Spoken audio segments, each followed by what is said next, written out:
Oke, halo semuanya teman-teman. Kali ini kita akan menjelaskan tentang RC diagram. Nah, sebelumnya apa sih RC diagram itu? Jadi RC diagram itu suatu diagram yang bertujuan untuk memvisualisasikan yang menunjukkan hubungan antar elemen secara linear dengan garis lengkung. Nah, tujuannya sendiri tuh untuk apa? Jadi tujuannya sendiri itu untuk melihat pola dan keterkaitan antar nol. Nah, kali ini aku menjelaskan tentang RC diagram tidak sendiri. Di sini ada saya selaku moderator, yaitu Rosan Asafi, dan teman-teman saya. Di sini ada Muhammad Rani Prasetya, Chelsea Deo, Anggun Dewanti, serta yang terakhir ada Ardelia Rahmalaksita. Baik, berikutnya sebelum kita jauh untuk membahas tentang visualisasi dan interpretasi dari data yang sudah kita olah dan visualisasikan, kita langkah lebih baiknya menjelaskan tentang pembuatan dari RC diagram sendiri. Nah, di sini kita menggunakan platform yang namanya RowGrabs. RowGrabs sendiri itu merupakan platform open source dan di sini suatu platform yang memang ditujukan untuk pembuatan suatu berbagai macam diagram. Oke, kita langsung saja membahas tentang step by step-nya tentang pembuatan visualisasinya. Yang pertama, jika teman-teman mengakses platform dari RowGrabs ini, nantinya teman-teman akan ditujukan dari page yang pertama itu load your data. Di sini teman-teman diperintahkan untuk meletakkan data dan yang nantinya teman-teman akan olah dan visualisasikan. Oke, berikutnya yaitu ada choose a chart. Di sini teman-teman dalam platform ini disediakan berbagai macam chart. Di sini ada bar chart, ada RC diagram, ada bubble chart, dan masih banyak chart-chart yang lain. Dan di sini kita pilih sesuai dengan judul topik kita yaitu RC diagram. Berikutnya yaitu mapping. Nah, di sini teman-teman ditujukan ada tiga mapping di sini, ada source node, ada target node, dan ada size. Jadi data-data yang sudah teman-teman unggah di sana pasti memiliki berbagai macam atribut. Jadi atribut nantinya akan di mapping mana yang menjadi source node, mana yang menjadi target node, dan mana yang menjadi size-nya sendiri. Oke, setelah mapping ada proses namanya customize. Jadi di customize ini RC diagram akan ditampilkan serta dapat diatur ukurannya dan juga dapat dilihat pada gambar di samping, teman-teman bisa lihat semuanya di sini. Jadi setiap lingkaran ini eh, berarti itu memiliki suatu karakter, teman-teman. Dan setiap lengkungan atau not itu diartikan, jadi semakin tebal garisnya, maka semakin besar juga hubungan antar not yang terhubung. Jadi semakin tebal, semakin banyak relasinya. Oke, baik itu penjelasan dari bagaimana kita membuat IRC diagram dengan platform Progress dan berikutnya yaitu tentang hasil dan visualisasi dan interpretasi dari data yang sudah kita gunakan.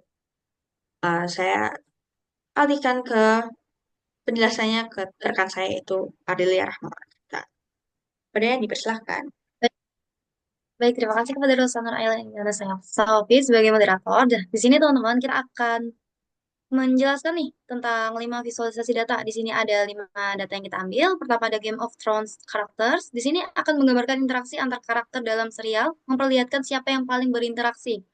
Kemudian yang kedua yaitu ada artis dan platform streaming. Ini menunjukkan keterhubungan artis musik dengan platform digital di mana mereka paling banyak streamingnya. Kemudian ketiga ada flight routes between cities and Southeast Asia. Ini akan memetakan rute penerbangan antara kota-kota seperti Jakarta, Bangkok, dan Singapura. Kemudian yang keempat yaitu ada dependencies library Python. Di sini akan menampilkan hubungan antar library Python populer seperti Pandas, NumPy, dan TensorFlow. Dan yang terakhir yaitu ada festival musik dan genre. Ini akan menghubungkan festival besar seperti We The Fest atau DWP dengan genre musik yang dominan. Next.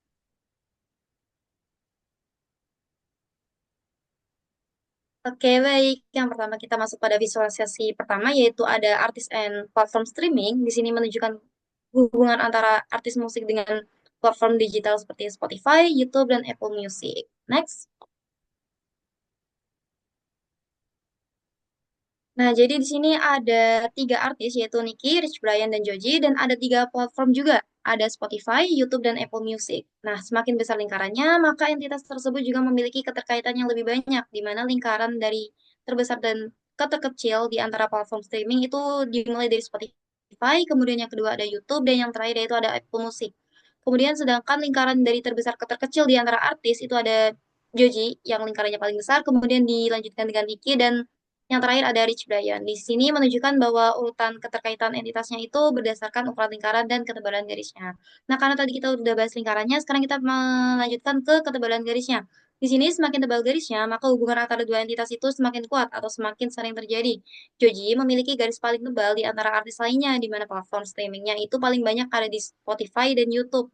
Ketebalan garisnya juga hampir sama ukurannya. Nah, yang kedua disusul oleh Tiki, paling banyak korelasinya dengan platform Spotify, lalu urutan keduanya adalah platform YouTube. Yang terakhir ada Rich Brian, korelasinya paling banyak di platform Spotify, dan urutan keduanya adalah platform Apple Music. Walaupun Nicky dan Rich Brian memiliki korelasi pada masing-masing platform, di sini yang korelasi yang paling tinggi adalah Joji, di mana Spotify dan YouTube menjadi korelasi yang paling tinggi karena ketebalan garisnya juga hampir sama. Next. Oke, untuk visualisasi data yang kedua ini saya serahkan kepada rekan saya, Chelsea Zeo. Oke, baik. Di sini saya akan menjelaskan tentang visualisasi dua, yaitu yang mana ada Game of Thrones karakter. Next.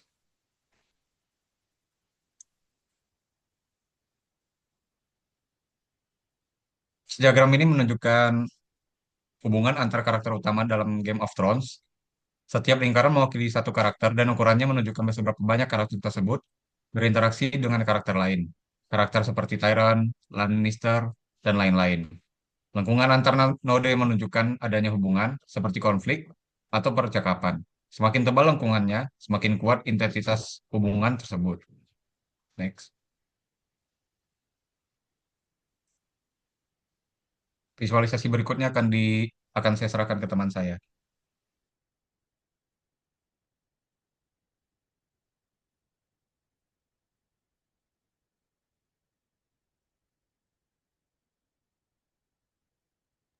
Oke, kita masuk ke visualisasi yang ketiga. Oke, next.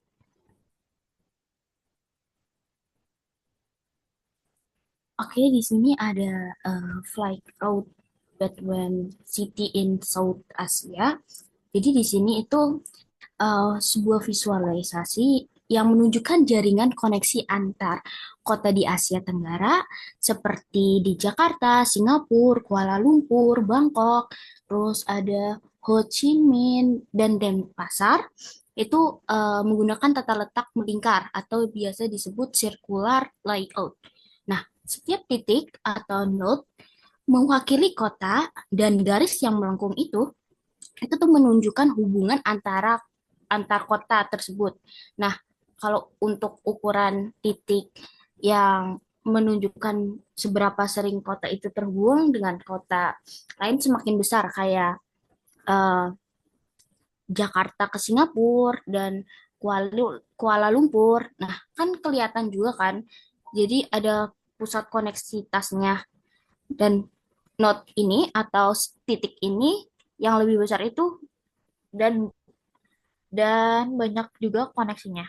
Nah, garis yang lebih tebal, yang melingkarnya lebih tebal itu menunjukkan hubungan yang lebih kuat atau intens dan tata letaknya ini juga memudahkan kayak audiens, pembaca maksudnya, melihat pola interaksi dan kata-kata yang menjadi pusat aktivitas. Next.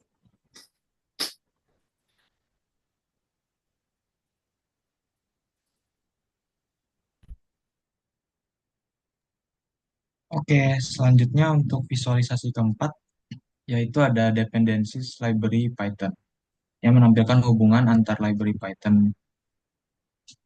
Bisa di next.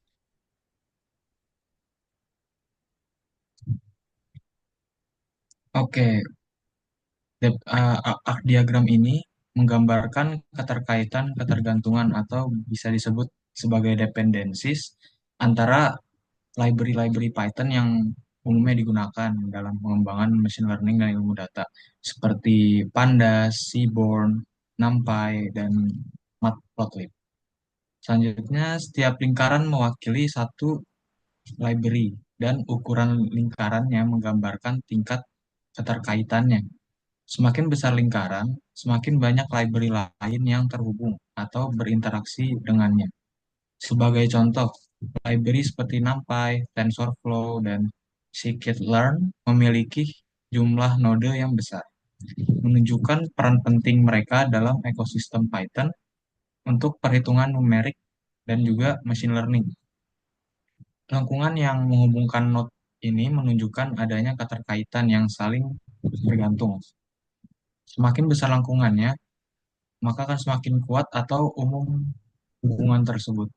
Sebagai ilustrasi, TensorFlow dan keras memiliki koneksi yang kuat karena keras itu sering digunakan sebagai antarmuka pemrograman tingkat tinggi untuk TensorFlow.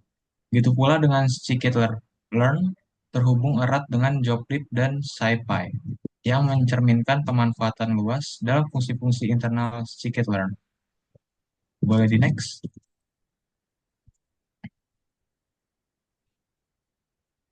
Oke, untuk visualisasi selanjutnya akan saya serahkan ke rekan saya. Baik, di sini saya akan menjelaskan tentang visualisasi 5, yang mana tentang festival musik dan genre. Next.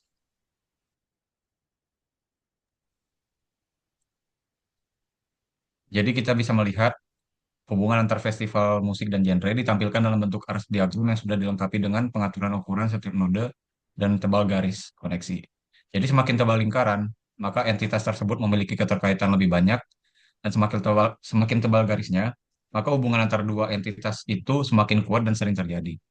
Dengan pendekatan visual seperti ini, kita dapat dengan mudah memahami keterkaitan dominan atau genre musik dan festival secara visual dan intuitif. Jadi pada diagram di samping ini kita bisa melihat ada EDM dan DWP memiliki garis lengkung paling tebal, artinya mereka paling memiliki banyak hubungan atau korelasi dibanding yang lain. Dan kita bisa melihat ada We The Fest dan Pop yang memiliki garis lengkung paling tebal setelah EDM dan DWP. Garis lengkung paling sedikit atau tipis adalah DWP dan Hip Hop. Next. Baik, terima kasih rekan-rekan saya yang sudah menjelaskan tentang visualisasi dan interpretasinya. Di sini saya selaku moderator juga akan memberikan kesimpulan dari presentasi kali ini. Jadi RC diagram menggambarkan suatu korelasi dalam bentuk RC atau garis lengkung. Semakin besar lingkaran, maka entitas tersebut memiliki keterkaitan lebih banyak. Dan semakin tebal garisnya, maka hubungan antar dua entitas itu semakin kuat atau sering terjadi. Nah, RC diagram sendiri penggunanya lebih cocok diterapkan pada data yang telah disederhanakan supaya hasilnya lebih optimal. Hal ini dikarenakan diagram akan jadi sulit dibaca ketika jumlah hubungan atau simpulnya terlalu banyak. Baik, mungkin itu saja presentasi dari kelompok kami. Kurang lebihnya mohon maaf dan terima kasih. Sampai jumpa kembali.